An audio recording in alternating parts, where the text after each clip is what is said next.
What do you think about that Buckhead Shore? Have you watched it? I watched the first episode this morning. How We was we it? put it on. It's trash, but it's not good trash. I think by calling it trash, Um, that could excite some people. They'd say, "Oh my god, trash!" No, yeah, it's not. I was gonna ask I was gonna ask you the subtleties of trash because the original Jersey Shore is trash, but it's awesome. No, this one's garbage, meaning it's not good. And I don't Are get they it. too self-aware? Well, I read about the one. I'm not invested in any of this. I wasn't really into Jersey Shore. I have no feelings on Jersey Shore. People can like it, and it Yeah. exists. And from what I know about the original Jersey Shore, it was, yeah, there were these people that were just kind of there, meaning the show was created outside of them, and then they were cast, right? Right. Hmm. And in this new show, it comes to light that the Zaxby's guy has been pitching this show. It's his idea. Hey, every year we go to my rich parents' lake house and I bring my friends. But then we also split our time in Buckhead. And it's a nice dichotomy of the busy city life and all the stress and the kicking back and relaxing at the shore.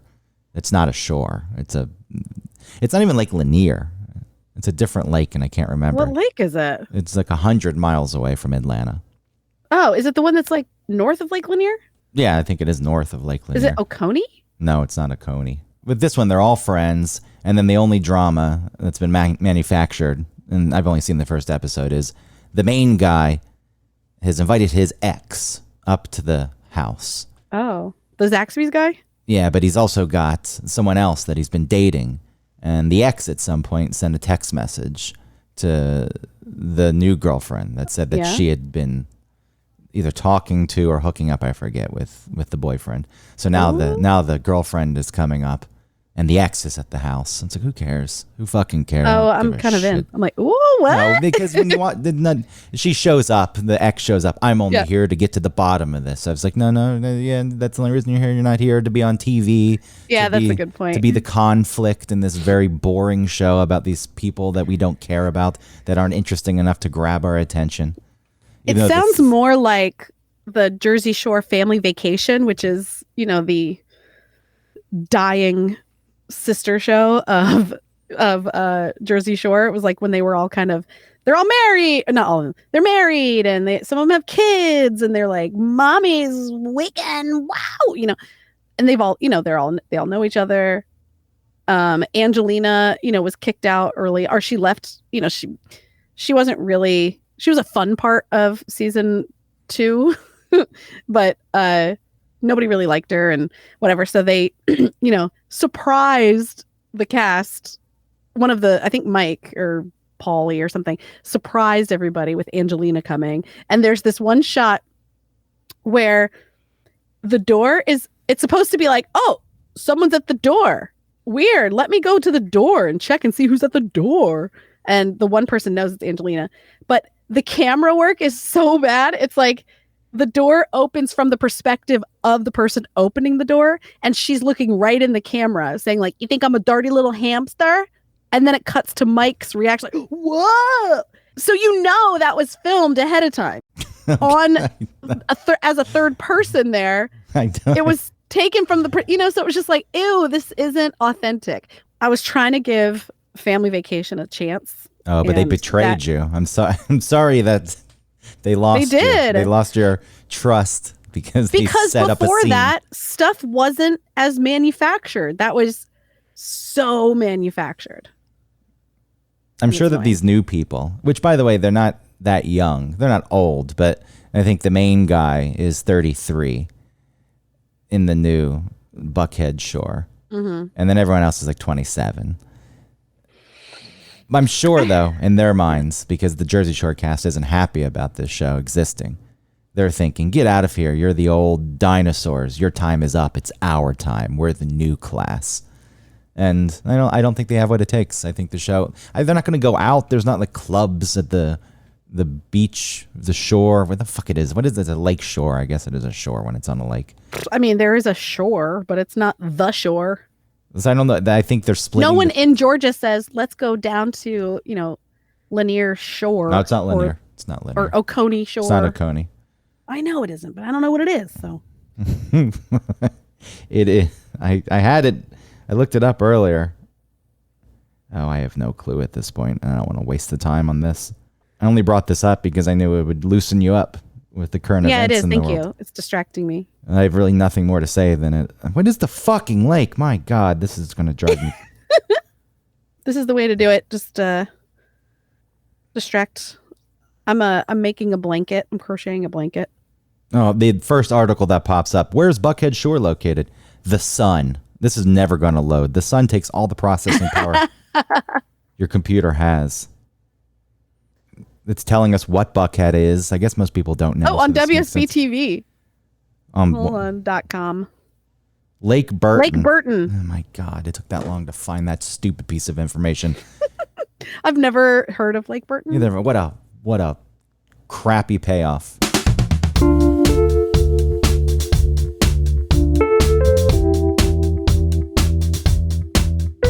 What are you doing? What? that was way late. I was waiting for it to die down. Come on. I didn't hear it get lower. Oh, you were waiting for me to fade it out. You usually bring it down, and that's when I start. All right, here's how it goes. I know you're right. I do usually start to fade it, but I didn't know that you were waiting on the fade as your cue. Oh, sorry. I'm waiting on the fade as my cue because I can't get it down exactly where you think it should go. So where I think it should go naturally is different. Now, welcome to One Topic, where we stick to one topic. My name is Autumn Fisher. My name is Greg Russ. Now. That's the point. Now. Yeah, I guess editing the show for years and adding it in after the fact instead of doing it live. That's just the point that I chose. So right, yeah. I have familiarity with it. I understand that you, who's edited the show. I mean, when I say edit the show, it's not really editing the show. No, it's just putting the beginning and the end. Yeah, I would put on the music. Sometimes I clean up the beginning. Like if anything got edited, it wasn't changing what we were saying. I would just cut stuff out. It's like, all right, this is too long. Because our pre-show. Yeah, sometimes our pre-show is like 30 minutes. It grew over the years. It started like a short conversation, sometimes just one line. And then, yeah, there were times, like you said, it was 20 minutes. I was like, no. 20 minutes, no good. Today's pre-show, granted, I haven't edited it yet, but I think we have a good 8 minutes. Oh, it felt like longer. Talking about reality TV, which I'm sure, nothing perks you up, brightens your day. Like talking about, I mean, the fact that you're telling me about the way they shot the Jersey Shore guest house or whatever the hell Family it's called. Vacation. It's like, oh, this one was so set up. And it really, they tried to deceive me. They challenged my intelligence. And I caught on and I said, you know what? No, I'm not watching anymore. I didn't know that this much thought was put into reality TV production and the values of that production and the ethics. I don't know if other people reacted that way. I'm sure some did, and some either don't care or don't notice or like kind of tricked by it. And I know that certain things as the seasons went on, even in was it season 2? Yeah, season 2 where they went to Miami. I know that some of that stuff was set up. A lot of the girls that would show up at, Kama, they would be sort of scouted that day by producers and asked to come out that night. Like, hey, we're going to be out tonight. Vinny would like to talk to you or something. So I understand. But outside of that, it was like no lines were fed and not even storylines were fed. It was just happening and they were filming it. And even the stuff that went on, like the huge fights that were really uncomfortable, they didn't step in unless, security stepped in. Like there was a fight in Italy where they had to cut a bunch of stuff out because the castmates were looking at the camera people and the sound people saying like, you're just going to let this happen. And then security stepped in. But yeah, they did not interfere, and then when you go from that experience to supposedly the same franchise and it's so contrived and just knocks you out of what you're used to experiencing, then it's Vacation okay. home. Vacation home, you're saying? Family vacation. No. Why did they go to Miami in the second season? That blows my mind. I feel as though that should have been a gimmick later on when they were trying to stretch the show. But the second season, they leave Jersey?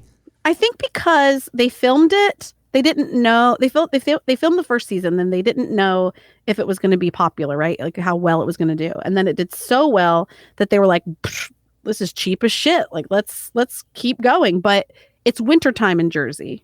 So let's send them down to Miami where it's, No, they couldn't nice. wait. They didn't want to wait. They wanted to churn it out.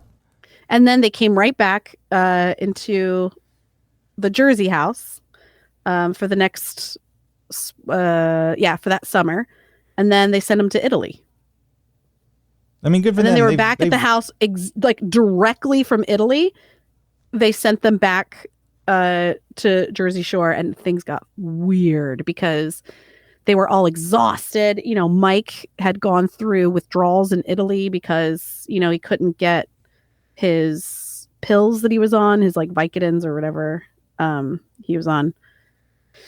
So he was a mess in Italy, and then because he was all coming down and sick and whatever, and then back in Jersey when he was able to get his pills and things, he was erratic and manic, and it's weird. Where do you learn all of this? Reddit. You should do an oral history. When are you going to do your other podcast? I want to do. It's already done though. People have already done it, right? I haven't found a good one though. They've already done the oral history, and they've given all the trivia of behind the scenes of Jersey Shore. Maybe I could make like a TikTok account where I give some little tidbits. But see, that's definitely, that exists.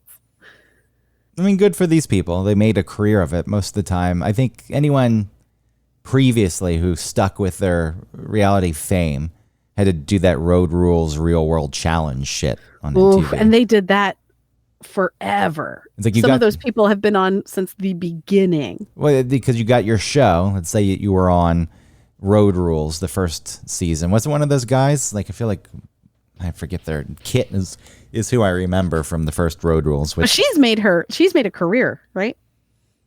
I don't know what's going on with her. She's the only one with a Wikipedia entry, and now that I look it up, Kit Hoover, she's from Atlanta, and she claims she's had 10 jobs in the past 2 years. I don't know what the fuck that's about. Oh. What else? Is that a good thing or a bad? I don't know. That seems like a brag. It seems like a bad thing. I felt like that guy Mark from the first Road Rules. It doesn't matter ultimately, but I feel as though he was hosting that show for quite a long time, and he was one of the few to stretch it out. But he was hosting the challenge. Yeah. Yeah. Wasn't there somebody else on Road Rules that made it kind of big? Oh, I'm thinking of the Miz or the Wiz. The Miz. What was he on? Was he on? Oh yeah, he was Real World. Yeah, he was on Real World. Okay, not Road Rules. He Back was a to New later York. Real World though. Yeah, back to New York. Apparently, the Real World finally just did a season in Atlanta that was only online. Yeah, so I remember all those years, Dumb. like living in Atlanta when Real World was at its height, and people, it's going to be in Atlanta next season. It's happening, and it never. I heard that too, over and over. It's going to be in Atlanta, and for some reason, I didn't care that much, but I did think, oh, that'll be cool. I live in Atlanta, and then they'll. Yeah, for some reason I would have been like proud. Which, yes, is it something to be proud of? I don't know why. But yeah. Again, this is at the show's height with popularity, and I feel as though being young, a teenager, and other teenagers just watching on, like, oh, they think my city's cool. Because I watched Seattle, and that made me think Seattle was cool. Ooh, that Seattle season was kind of dark. That's the ones. So the only time I really watched The Real World was Seattle, Boston, Hawaii. Ooh, the Hawaii one was so good. And then Las Vegas. I don't know which order they were. I feel as though Boston out of those was first, and then Seattle. Yeah. I don't remember where Boston fell. Boston had the two friends who were in the military academy together. Oh yeah. Yeah, I don't recall Boston that much. I loved Seattle. I loved Hawaii. I watched the first season. I didn't really understand it because it really was like I feel like they were too old for, like, maybe I was too young. I don't know. But then when the second season, I guess it was like San Francisco. Um, is that the one with Puck? Yes. That I was the third loved season. that. That was the third And season. Pedro? It was the third season, but yes. Oh, okay. See, they did a London, and The London one was really good. I had no clue. And I'm Yeah. looking at this list now. So you had Boston as the 6th season, Seattle, Hawaii. So obviously I watched 3 years in a row. And then and then New Orleans back to New York New Orleans was good too. and Chicago. I didn't watch any of those. And then for some reason Las Vegas, which is, remember, this is around the time we met and I was working at the radio station. You were working at the radio station. And the Buzz had started and it was on the air there because I remember talking about it on the air because I really liked that trashy girl, Bree, I think was her name. Oh, that's right. I remember you liking her.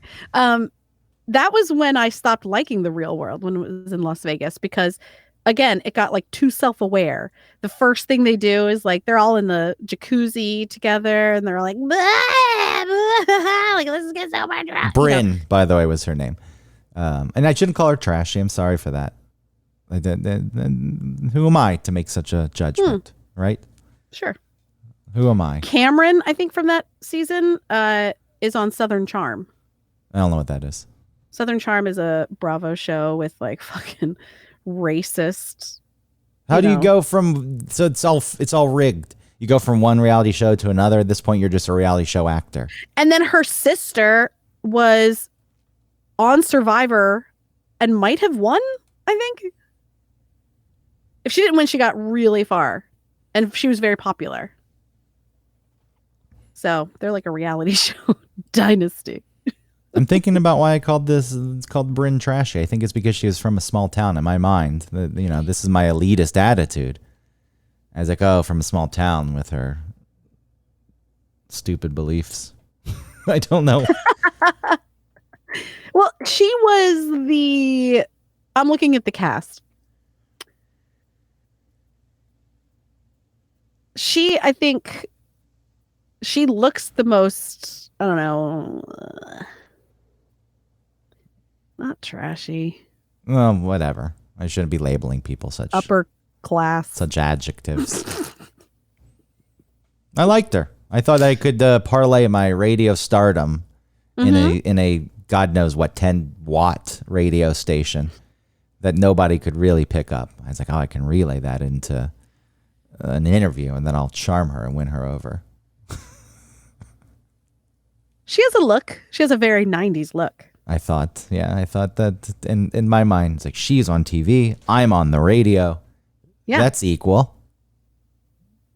What happened with that girl that was auditioning and got really far in American Idol that you like made out with? Nothing. What do you mean what happened? Well, I feel like that was a little bit of, hey, I'm working in radio and I have access to you a little bit. Yeah, I think that was just right place. And I'm not like a normie. I think that was just right place, right time. Yeah. Yes, being at the radio station, and then she came in because she lived in Atlanta and she was on American Idol, and then around the same age, and that was around that time that we were taking those limousines places. My God, it's embarrassing to think about. You remember this? No, what do you mean? What limousine? You never? No, you weren't a part of the club then, I guess. Yeah, because I'm a fucking woman. Through the radio station connections, one of the people we worked with met a guy who ran a limousine company, and then set things up, and we would go out on the weekends, and the limousine would just drive us around. And I was like 22, 23 years old. I can big time only imagine how insufferable. I didn't think it was cool being in the limousine. I didn't think it made me better. And if anything, when we got somewhere and the door opened, I was a bit embarrassed because someone sees a limousine and you're like, who's getting out? And then, this chump stumbles out with a ball-bearing necklace and a backwards DC shoes hat. And I wasn't proud, but I was also like getting wasted. Yeah. And I know that we went to Dad's garage at some point in the limousine, and Lucky Yates was doing his show, and I was just being loud. We were sitting in the first row. Ugh. That's exactly the kind of person you want to punch in the face. Yeah. That's what it was. But then one of those nights when we had that limousine. Just like, be chill, dude. The American Idol person was with us. Woo! What was her name? I don't remember her name. Starshine. I really don't remember it. Yeah. I know that she was in another band. She lived in Nashville after the fact and still doing music, which good for her. But there was nothing really ever came of that. I know what you're trying to draw the distinction. I wasn't saying like something should come of it. I'm just saying that maybe it was facilitated by you being in radio. And you having a limousine. If anything, yeah, the limit. I remember at some point we all went back to my apartment though, and I had that really ridiculous print that I had bought from the town center mall in Kennesaw, Georgia. Yeah. Like a sun setting over an island. And I framed it, and it was over the couch. Oh, God. Look, being that age, just having something in a frame, I felt as though it was classy. Really classy. It was like instead of just a poster tacked to the wall. But what the fuck was I thinking? Like, I don't like the beach. I don't find peace in a sunset over an island in the ocean. But what do you put a picture of up on your wall? It's like this is what people do, I guess. So. I had no clue. I still trying to figure like identity around that time, leading up to it. And I think I was a bit late. I think most people struggle with their identity when they're in late middle school, early high school. And for whatever reason, it took me a bit longer. I was like, because growing up in the South too, like I was tempted at times. Like I don't know, camouflage is cool. Maybe I should get into hunting and. I did, I had a Toyota Tacoma 4-wheel drive at some point and did go off-road. Drove through a mud puddle and killed a bullfrog by accident. It wasn't on purpose. We went through the thing and then ran it over. And then my truck was covered in mud and I kept it like that for a month. Yeah. Drove around. What? I don't know. Going off-roading in that instance. That's fine. I enjoyed it. Like we went to North Georgia. My friend Kent was going to school at Young Harris up there, and being able to take your car to the top of a mountain because it had 4-wheel drive, that's nice. And then going through a mud puddle, fine. So what? That's fun.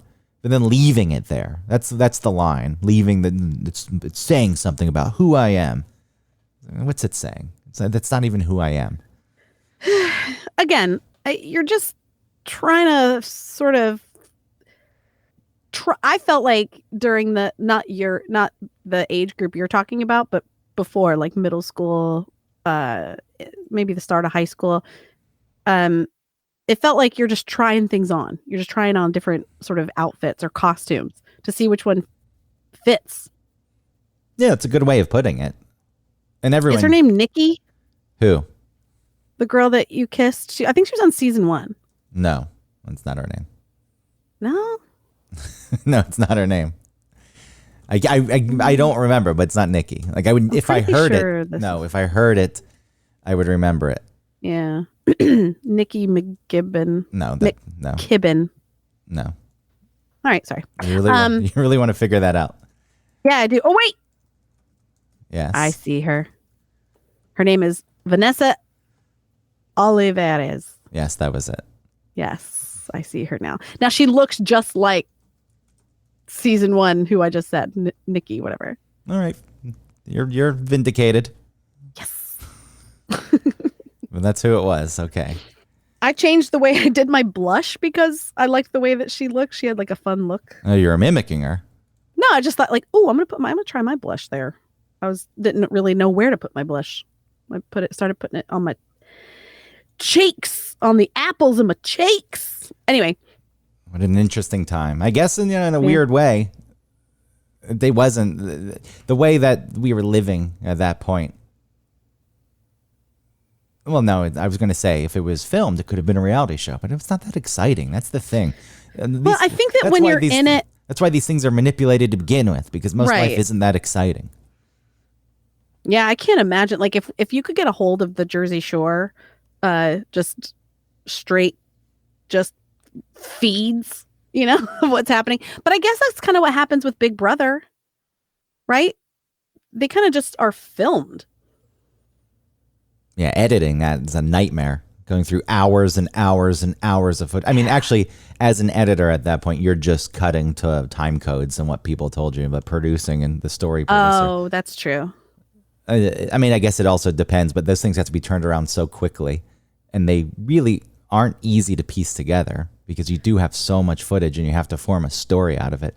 So you have But people. the person, like, there's someone though, like you said, there's a producer that's. What do they do? Do they keep track of? Okay, so there's the people that are filming, right? They're just filming. They're just doing their job, holding the camera, getting shots. But then there's people in a control room sort of watching all that stuff and then marking down when things are happening. Yeah, there's people taking notes, and I'm sure. Okay. I'm sure as it evolved over time. Like if you think of the first Real World, Yeah.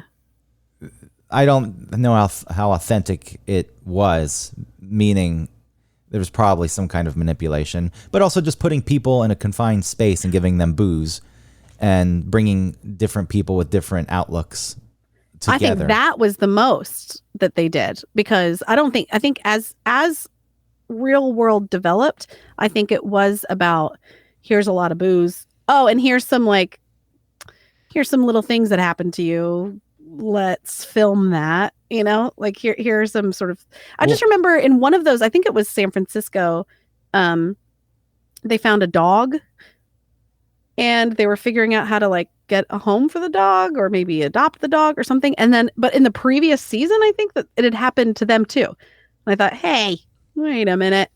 Well, as you said, They also found a dog. as you said, there's tropes that pop up, and people Right. probably don't even think about it. But I was going to say that I think in that first season, I think it was just about bringing different types of people together that we hadn't really experienced before. Because there was the real Southern woman who got in that fight about race with that other guy. So I think that the producers manipulated it like that. But I think early on they were more hands off. Well, that's what I was saying. Early on, they probably were more hands off. Mm-hmm. But going back to what you were talking about, how they produce these shows, yeah, there's notes. There's people on the spot trying to create a story arc. And that's why where sometimes I think things are manipulated too. It's like, we got a big gap here. Let's fill this in. So we're going to create this situation and set this thing up and hopefully get what we need out of it. And then I think if you don't get what you need, then you take it a step further and you start staging things a bit more. And then by the time it gets to an editor, it's just, here's a bunch of footage, but probably a script. And Yeah, like a flow to follow. I know that in Jersey Shore, there was this big fight and then it moved on to the next day. And during that next day, they used footage from the previous night of a fight that Vinny and Angelina get into. And I don't know why they didn't include it in the proper day, but everyone's wearing the clothes that they were wearing previously. And it's like they weren't wearing those clothes a minute ago when they were all in that. So I don't know why I guess because when I first watched it, I didn't catch it. It was only on a rewatch. So I was like, wait, what? Why are they? Hey, that was Angelina's dress from yesterday. What? oh, you're betrayed again. Yeah, and that was season 2. So I'm surprised you didn't but give again, up. that just made me think of that because maybe there was like a gap, and they said, for this episode, we're going to cut it out of the fight, like this fight episode, we're going to cut this part, this little, C storyline fight out. But then when maybe the next day they needed something to fill, they're like, hey, let's include that fight that they got into. It's not anything fun to work on. And from what I hear, I've never worked on a reality show, but it's just because the turnarounds are so fast. Like there are night shifts and they're just constantly working and people are burnt out. They're not easy things to do. They're cheap to do. They don't cost a lot to shoot. But I don't think most people who work on them actually enjoy it. And I think they do get tired pretty quickly. depending on the show too. I think something like Catfish is a bit more contained because Catfish feels so fake. well, it's fake in the sense that things are set up beforehand. They show up at the house and the catfish comes out mic'd up. Right, right. Yeah. But from what I hear about that show is Neve and Max or whoever's hosting it now with him, and the person who's been, those are their genuine reactions. Like they haven't talked to any of these people yet, but a bunch of other people have had conversations and probably coached a bit. But they're just dropped in a situation that has been set up, and then you're capturing their actual reactions to it. To me, it feels like they knew each other, and they said, "Let's pretend to be catfishing." Or no, I think sometimes that does happen, but those people get caught. Like they've done shows. Oh, they do? They've done shows where it turns out it's all a setup. But they've spent the time filming it. It's too much of a risk, I think, on that one. That one. Something like Jersey Shore or Real World is more reactionary. You set things up, you try to get the things that you want. But when I say reactionary, I mean in the edit and creating the story. You see what you have, and then you create the story on that. Something like Catfish, it's like the story's the same every time. They can alter a bit and deviate a bit, but it's always the same story arc. Somebody is talking to someone. Is it real? Ultimately, that's what it is. And is it ever real? Yeah, sometimes it's actually the actual person. But I think they play it up. It's like, why was this person so secretive? Like, it's probably pretty obvious. Like, oh, this person's real, but we got to play it up and make it seem like that they're not for the sake of having a show. So with that one, there's a risk involved in that if you just left it to chance, maybe the person wouldn't show up, and you've spent all this time filming with someone, and then you try to go meet the catfish, and then they're not. Nope, I'm not coming on TV. Yeah, you're right. So there does have to be a lot of intervention on that show. But I also think it's easier to work on because of that. It's they're all formulaic. Well, yeah, it's easier to control. They're all formulaic at this point. And then people. I could never get into Catfish. I put it on sometimes just as background. Yeah. I think it's probably played out. A couple seasons of it. Is it still going? No, they're still going. Yeah. Why? I guess it gets ratings. People enjoy it. Does it get ratings? You think? I guess it gets streams. I don't. Yeah. Who knows what they're basing it on these days? But what does MTV really have? They have Buckhead Shore is what they're going with. Is that on MTV? Yeah. Why wouldn't it be on MTV? That's what Jersey Shore is on. Oh yeah, that's right.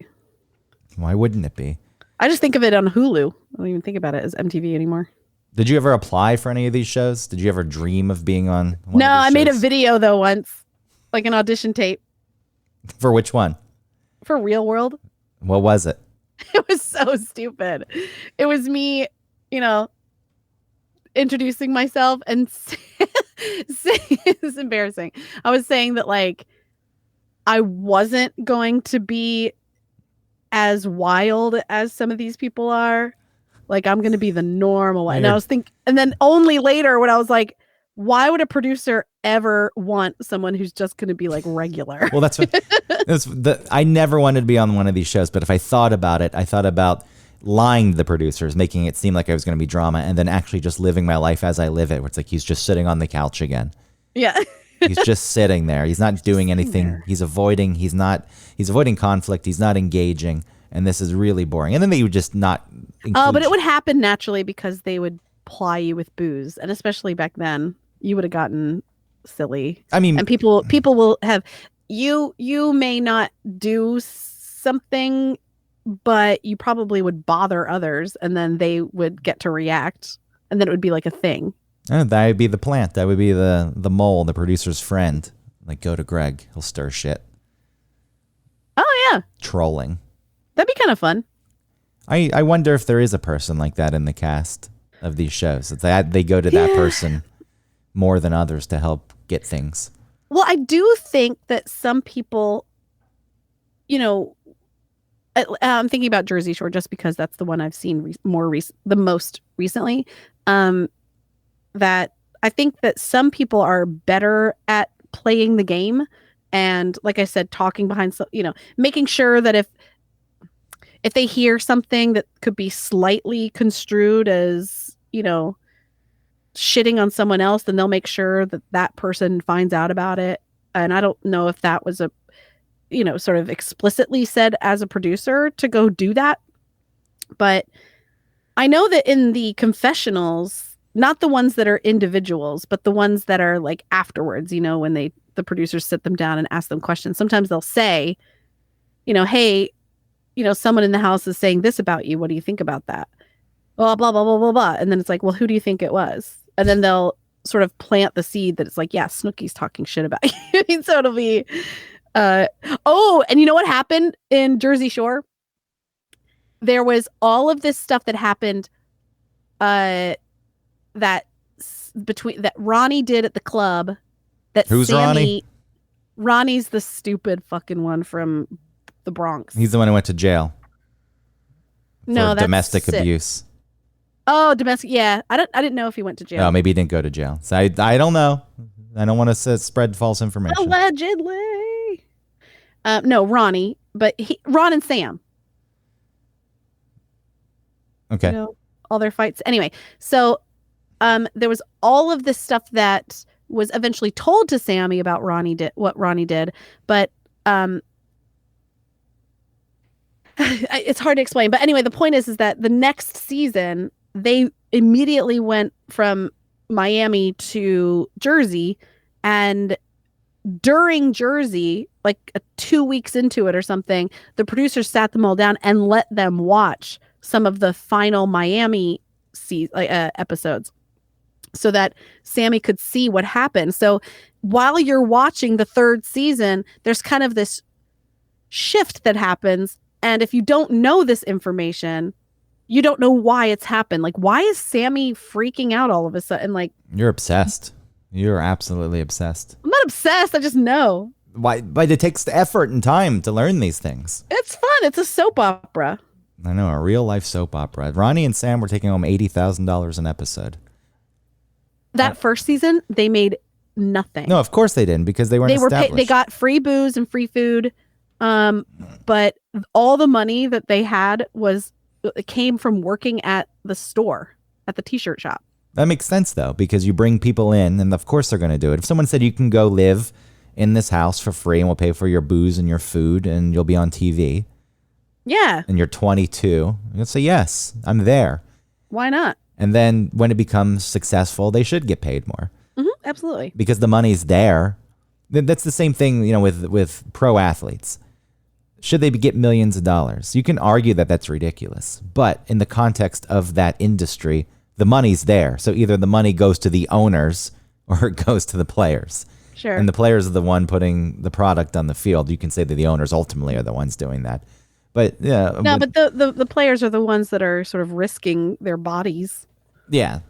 In baseball, not as much. But yes. Yeah, baseball. Well, maybe with baseball, it's like risking your health just because you're sitting around constantly. I mean, they play a lot of games. Dip is chewing gum, cavities. The dip's gone. I don't think you can dip anymore.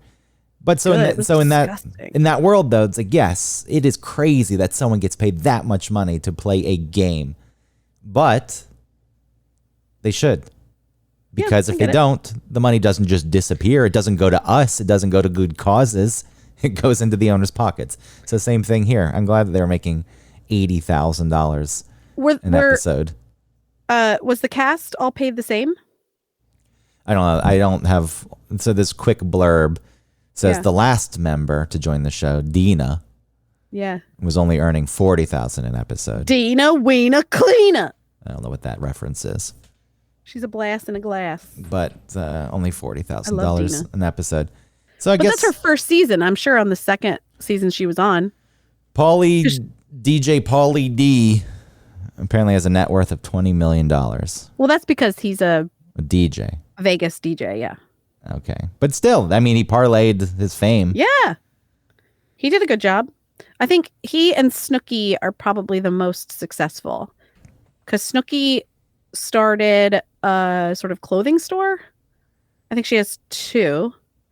The clothes are probably just, They have to purchased be the from- most. It's not like she has like a fashion whatever. She just has a bunch of clothes and stuff in her store. So I mean, I don't know anything about. I don't want to go too deep into this because it bores me, and I don't know much about it. But the Real Housewives. I was going to say that I feel like Real Housewives already have money. I know they're getting more money, but it's hard to gauge the success based on the show alone. But I was going to say, I feel like Jersey Shore people are probably the most successful reality stars. And I'm sure that the Housewives turn that into a lot of money too and probably get paid a lot. So it feels like... Right. But the point of watching Housewives was, what's it called when you like idealize something, or it's like you hope to be that someday.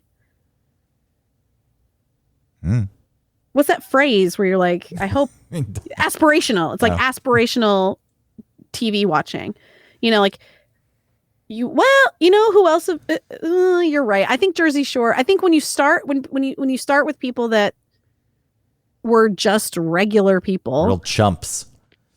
Yeah. Chumps and chooches. Yeah, they turn into the show turns into something so big, and then they are able to make a bunch of money from basically nothing. It's also because they're seasons and they're recurring cast, whereas these other shows at first, it's like you're on just this season, then you're done. You're kicked to the curb. So you're not like, what do you mean? paid. What other shows? Like with Real World. They were your season, and then your season's over, and we got no use for you anymore. We're not repeating. That's got to be kind of difficult. You're very young. You're put in this situation, you have access to this situation. You're on TV. People know you. People are into you. And it's just like a flash in the pan. And then you're just dumped on the side of the road. You're like, well, back to my normal life. You probably think that, this is it. I've made it. Yeah. Even me getting into radio, it's hard enough to break in and you get your break. Mm-hmm. And then you're there and like, hey, I did this. I did the hard part and I'll figure out the rest. And you think you're set. And then it's like, oh, no, I'm not set. Mm-mm. And I have a lot of my life left. And it all kind of went away quickly. Right. Remember the guy? So you watched the Hawaii season. Do you remember that dude in the very beginning who had like fun hair and he went skinny dipping immediately with the other chick? Yes. Ruthie. Well, anyway, he got a little bit of something. I think he was in that Ryan Reynolds movie where he was in college for a long time. It's on the tip of my tongue. Ryan Reynolds. Aspirational. College movie. Van Wilder. He was in Van Wilder. What was that guy? So I was like, all right, there's that guy from fucking Real World Hawaii. And I never saw him ever again, but you got something. I mean, great. Tech was that guy's name, right? Oh, Tech. That was his name. But that's probably even worse. Then you get in a movie and you're like, okay, maybe I can turn this into something. Right. You're like, this is it. Ryan Reynolds. Wow. Yeah. Big National time. Lampoon. It is difficult to stay relevant. And sometimes I think that's what bothers me about it. People are just trying to stay in the spotlight, and it is a very difficult thing to do. Even if you get there, keeping the spotlight on you, it's hard. And at some point, you don't know. And these kids are what, like 21, 22 years old? They don't know what they're doing. Yeah, they're being exploited. They're getting something out of it. They're making the choice. That's always the funny thing. It's like they chose to do it. Yes, they did. But, these 50-year-old producers know exactly what they're doing. Taking advantage of the kids, giving them something they want. Like, I don't feel bad for them. Right. But there's an inability to grasp fully that this maybe isn't it. Like, this is happening and that's cool now, but this isn't necessarily going to lead to something. And that grasp after the fact quite often. And then this is what annoys me about social media. I know there's good stuff, and I know there's things that, you enjoy, and rightly so. It's not all wrong just because I make fun of it. I'm sorry, I thought you were going to continue a point. I know, I just want to give you a chance to hear me say to you. And just because I said something doesn't mean it's right. I wanted Oh, I totally agree. I just wanted that to sink in. But I think for the most part, it feels desperate to me. I feel the desperation of people. But to me, okay, go ahead. Well, that's what turns me off. I think though that desperation comes from your your anxiety about putting anything out there. No, it doesn't. It's not. No. Because even with this show, you were worried about putting something out there and like what people would think about it. It's like sometimes people just want to share something. You're right. Some people are probably very desperate and weird and like, I don't know what they need from, they're getting some weird need met from social media. But sometimes it's just like, well. It's different than what you're saying, though. Yeah. Some people maybe don't think about it or overthink it the way I do. Sure. But the ultimate, like the goal of it all is to get that spotlight. Like in doing this show, I felt as though I had things to say and I wanted to do it, and I battled with the idea of who the hell do I think I am to think I'm someone who even has something worth saying or saying something that other people would be interested in listening to. That's the battle. But in doing this, I wasn't thinking I want to do this because I want to be in the spotlight and known and famous. And I feel as though quite often, not everyone, because there are people who put out content and they want the content out there because it's good and it can live at that. We can leave it there. But the driving force for a lot of people seems to be the fame. And that motivation leads to some really pathetic, cheesy, cringeworthy stuff.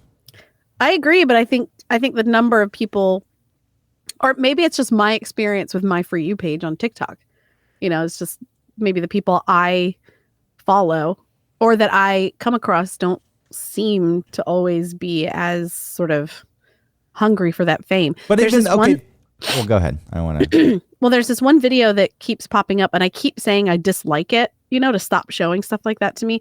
It's like a guy. He's mic'd up. He's in a public park. And he's like, he'll like take these broken and then he'll fart in front of like as a group of people walk by and they're like, oh, the reaction. I'm like, shut up. This is so stupid. Seems like it's huge though. This guy probably has millions of views. I don't know if he does because I'm instantly annoyed. But anyway, so stuff like that. Well, the onion. Maybe the onion that you like, the shallot, whatever. Well, I thought that the content was interesting. The content is interesting. This is a guy who gives historical facts, right? And well, I don't know what he does. I don't know if he just did that one time or if it was like his shtick. But whatever. I do find like why do I have to receive information in a dull way? Why can't I receive it in a fun way? And I feel as though becomes more memorable. If somebody presenting information that is interesting is enough. I don't need someone. It doesn't have to be that. I don't need someone. Maybe I'm not as interested unless there's like a funny thing, like a funny shallot. Well, that's sad to me. That's sad to me that I'm not interested in this unless there's a man dressed like an onion.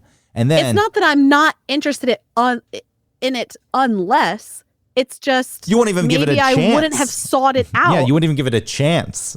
If I would give it a chance, but it just made it more interesting. Like, hey, isn't this interesting? And look how ridiculous this part is. See, to me, it doesn't feel. Well, listen, I don't know what his motive, and I don't really care if he was trying to get famous or whatever. It appealed to me.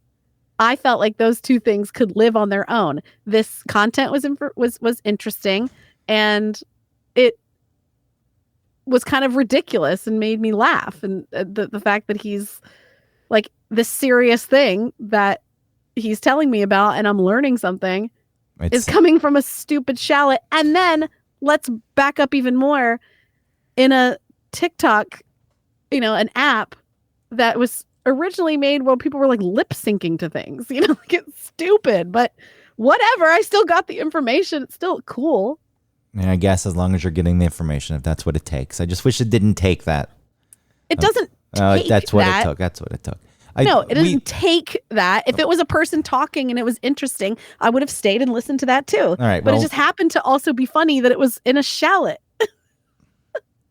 I'm going to move back to your audition tape because we moved away from that too quickly to wrap up the show. Well, so was there specifically, did you just put a tape together arbitrarily, or did you look, I don't know, I guess there was internet at the time. What year was this? No, I didn't have a computer. So because there was probably directions, what you were supposed to put together for them on the VHS. No. Or did they just want a tape of you talking? I don't know. I just introduced myself and said how old I was and where I lived, and I explained some things, and I like showed them around the outside of my apartment. See, this is what happened. You are the onion. I said I wanted to get away from it, but because you're not I'm just going to be the normal person. That's not even who you would want to be. You were desperate to set yourself apart, and you knew that every other person probably wasn't saying, I'm the normal person. So in an effort to get an upper hand and the advantage and maybe get cast in a role that had less competition, you pretended to be something you're not. And ultimately, maybe this guy likes being an onion, but I can't speak to whether or not he's being true to himself. But I think that's what happens a lot overall. And it feels to me that if you had put yourself out there for who you were, it's still the chances. Well, were low, I'm not an insane person, and I'm not going to start drama where there doesn't need to. You know what I mean? No, but you be the quirky one. Yeah. And to present yourself as normal. I wonder if anyone ever saw it. I think I sent it.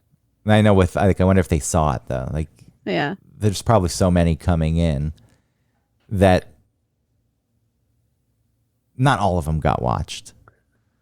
They couldn't have. No, they're going through until they find. There could be like interns that might watch it. Yeah, so if there's an intern, they're looking for keywords in the moment. It's like, I'm normal. Get him out of here. Get her out of here. Yeah, whatever. So that's the show you would have wanted to be on, though. Because what other shows were there at the time? So any of them now. We don't have to be mid-90s. This was like 2000. Oh, this was 2000. 2001. When you sent that. Yeah. So you would have been on the Vegas season. Ew, I would have been so annoyed. And they lived in that cool hotel. But I think that being in a cast like that, especially at that stage, like earlier on in Real World, I would have fit in more. But later on, when it became so well known and kind of like there's an expectation, don't you think you'd be annoyed almost like at theater kids, where it's like, I know you're trying, instead of just you guys like, oh my God, let's get the jacuzzi. I'm topless. I'd be like, ugh. Yeah, definitely. It'd drive me insane.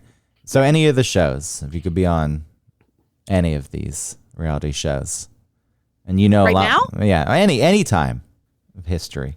Oh. I wanted to be on Real Housewives of Atlanta in the early seasons, just to be friends with Nene and Kim, because their friendship was like just this white wine fueled, fun, kiki gabbing gals time. And I just thought that looked like a lot of fun. Otherwise, I don't know. Maybe that's it. Because I was thinking of Vanderpump Rules, but that's such like a toxic garbage. Well, you should pitch Real Housewives of Crofton. Yeah, we all just take our kids to the pool. I think there's an audience for it. Like, hey, there's people like me. It's a healthier image reflected back on the viewer. True. So boring. They see themselves. No, people don't want to see themselves. They want to see aspirational. That's why people were kind of against Below Deck for a while. Because it's like, why do I want to watch maids on a boat? It's until you got to see, for me, I loved Below Deck because I miss being in the service industry. So it was fun to see sort of the problems with the guests, and then afterwards they're all still living together, because they're stuck on the boat. So they all sort of have these boat romances, and it's fun. So I think I would be good on Below Deck. Maybe that's the one I would definitely choose. Yeah, you have to leave your kids though, so you couldn't do that one. Well, you said at any time. Yeah, so, sure, at any time. You're right. Yeah, as a younger person, like maybe before I was married. But you could do the Housewives of Crofton now. I don't want to do the Housewives. You'd be rich. Think about that sweet money pouring in. Bravo. I don't want to be. Oh no, I would want to go back in time. Those Bravo bucks. Yeah, Road Rules. I think that first season of Road Rules I really liked. I never wanted to be a part of Road Rules. I remember thinking like, should I audition for, I think it was cool. I like the idea of driving around in that RV. Oh, I did not. There's a family here that sold their townhouse and they bought an RV and they're like living in the RV now. And they're going to live in the RV with their 2 kids. It's a common thing. It's not that expensive. No, I don't care about it being expensive. I just think it's a horrible idea. It's common. It's not expensive to fill it with water or empty the gray tank. It's like $10 to $25 to get rid of your waste. Gross. Not a big deal. That's a popular thing. A lot of people are doing that. Overall, I think we suspect they're racists. Overall, the thing that bothered me most with all of these shows is you had to share bedrooms. Like, so yes, the RV would be tight quarters, but if you're going to do it, I like the idea of and think of Real World, any of them. They all have multiple beds in one room. I hated that. And these open floor plans without doors because they need to. Yeah. I would never. Oh, can I be on Rock of Love? I don't know what that is. Yeah, Rock of Love. I was thinking not Flavor of Love because he is like. Is that the one with bandana, dude?